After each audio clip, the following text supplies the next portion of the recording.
Hello, beautiful ladies. Welcome, welcome, ladies. I'm Coach Glennis. I am so glad you're here to join me on episode 7 of our series, Look and Feel Younger Than Your Age, Body, Mind, and Soul, for women 50 plus. So let me ask you something. Have you ever felt like your body is working against you? Especially after 50. You feel tired, moody, bloated, frustrated. You don't feel pretty anymore. What if I told you your hormones are not the enemy? They are messengers. And when you learn to listen to what they're saying, you can work with them instead of against them. Today, I will be talking about what's happening with your hormones. I'm not going to talk about all of the hormones, but I'm going to talk about 4 of them, the main ones. What happens with cortisol? Cortisol gets a bad name, but it's the stress hormone. It's not bad. We need it. We need the stress, but we need to have it under control. If we have elevated cortisol levels, we get belly fat, sleep issues, and mood swings. And chronic stress keeps cortisol high. So, welcome to the world. The world is stressful. So, we can actually reset. And I'm going to give you some tips to reset the cortisol level if it's high. When cortisol stays high, especially for women over 50, it leads to a stubborn belly fat that you can't get rid of, anxiety, sleep disruption, and even memory issues. I remember when I was growing up, a size 6, my waist was 26, and when I got close to 50, I noticed there was a redistribution of my fat area. Now my butt was smaller, but my waist got bigger. So that is cortisol going high. The key is not to eliminate cortisol. We need cortisol. Cortisol allows us to get up in the morning and have the energy, run if we need to, if somebody's after us or a bear. We need it, but we need to regulate it properly. Let me give you some tips to reset or lower your cortisol level. One of them is deep breathing. If you just do 2 to 3 minutes a day of deep breathing, inhale 4 seconds, hold 7 seconds, and exhale for 8. It has proven that it lowers cortisol, and it also calms your nervous system. Another one that I practice is worship and gratitude. Singing or simply being in God's presence resets your stress level and your stress response and reminds your brain that you are safe and loved. I write on a gratitude journal, and every single day I write down reasons that I'm grateful. I can think at least of 3, but I try to write more. Listen to worship music or sing. Another thing that helps with cortisol is magnesium. Magnesium is a mineral that is often depleted when we are under stress conditions. Remember, stress, high cortisol. So magnesium helps calm the nervous system. That's why it's good it supports sleep to take it at night. And it balances cortisol. You can send me a note, a comment, and I can send you a link of the ones I take. I take one called calcium magnesium, and I sleep like a baby. And the next one for cortisol, sleep. And you will find a thread in all of the hormones. They get better when you sleep. We're talking about good quality sleep. Sleep that when you wake up in the morning, you feel rested. Not because you stay in bed for 8 hours. That doesn't mean you get good quality sleep. Your body heals stress while you sleep. Your body does all kinds of things when you sleep. And by the way, in the description in the channel, you will see a link where you can download my ebook called Why is Good Quality Sleep So Essential to Our Well-Being? And I'll go in detail what happens when we sleep and what happens when we don't. We should aim for 7 to 10 hours of quality rest. And to do that, quick tip, no screens, phones, tablets, TV, late in the day, and no caffeine, so you can sleep well. And this is something you may not know. The next tip for balancing cortisol, I call it slow mornings. Don't jump out of bed like it sends your mind and your body into an alert. The cortisol goes really high. So avoid jumping out of bed and checking your phone or doing something quickly. Create a peaceful morning routine. I stretch in bed for about 5 minutes, stretching my legs, and that helps me calm down. And then devotional, water with lemon. That stretching and moving slowly in the morning signals to your brain that you're safe, so the cortisol doesn't go up. I hope this helps you. The second hormone I wanted to talk to you about is insulin. They call it the blood sugar boss. I call it the fat hormone because insulin causes all kinds of problems. It's mainly insulin resistance. But let me tell you briefly what insulin resistance is. It's a condition where your body's cells stop responding effectively to insulin. And we need insulin because the hormone, insulin helps glucose that we eat, carbohydrate, sugar, from our bloodstream into the cells to be used for energy. What usually happens when somebody doesn't have insulin resistance is you eat food, especially carbohydrates or sugar, your blood sugar rises, your pancreas releases insulin. Insulin acts like a key to unlock your cells so glucose can enter the cells for energy.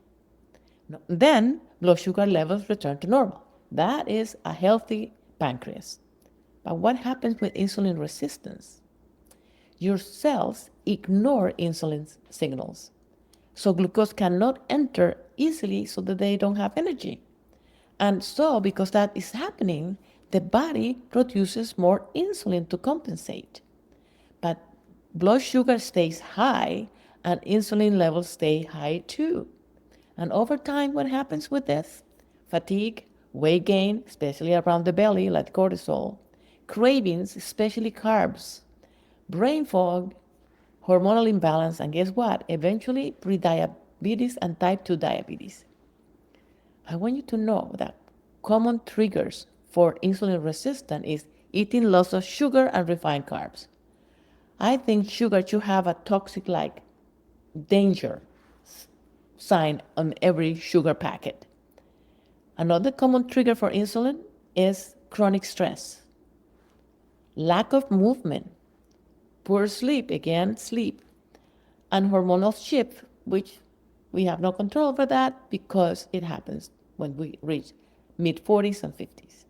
So how do we reset our insulin sensitivity to the normal range? One thing is this: eat protein and fiber at every meal, and also fat to slow digestion. Fiber, especially from vegetables, seeds, and legumes, helps prevent insulin spikes and keeps you full longer. The same with protein. So how do you eat then? You can pair a meal like this: grilled salmon, leafy greens, lentils or eggs, or avocado and sauteed spinach, something like that. So how do you avoid sugar spikes?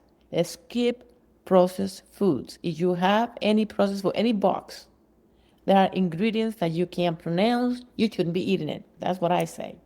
Sweetened drinks and refined carbs like pasta and breads and so on. And sweeteners. I stay away from sugar. You can use a little bit of monk fruit in moderation, honey. Avoid sugars, eat protein.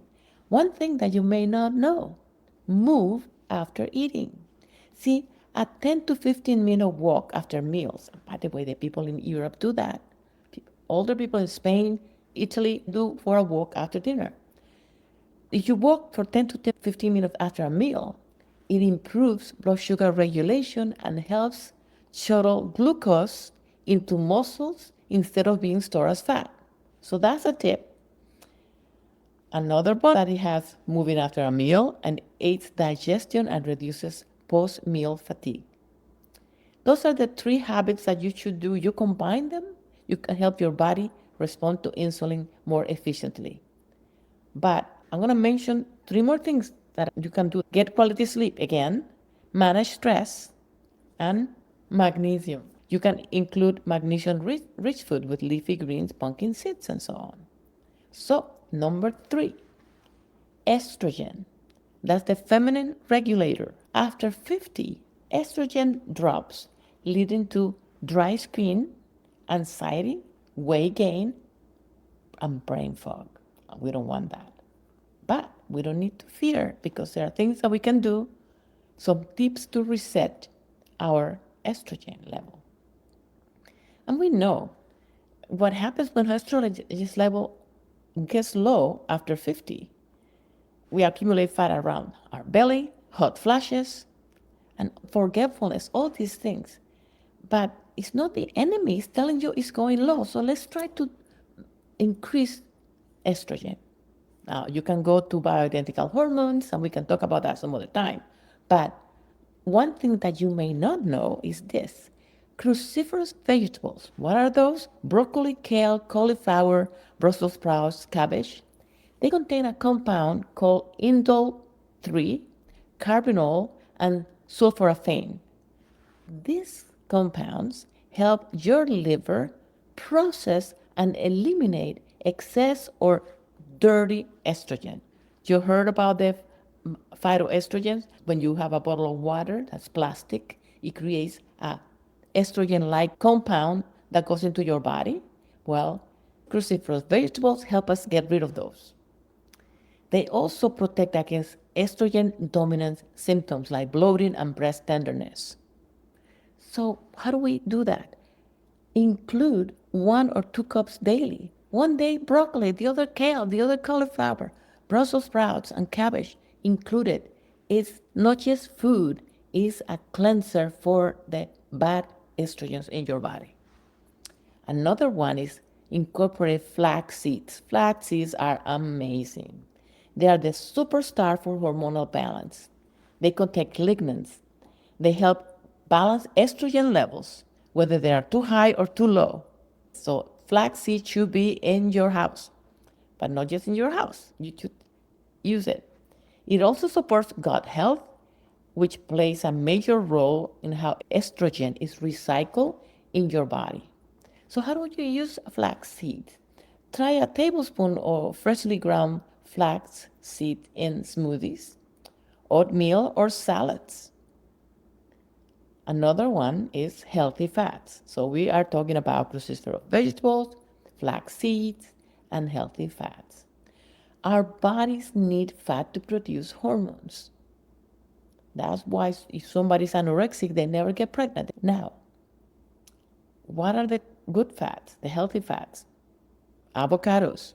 I eat avocados every single day. Avocados, good fat. Olive oil, the good kind. Salmon, mackerel, all those omega-3 fish. Walnuts, chia seeds provide the raw material needed to support hormone production and communication between the cells.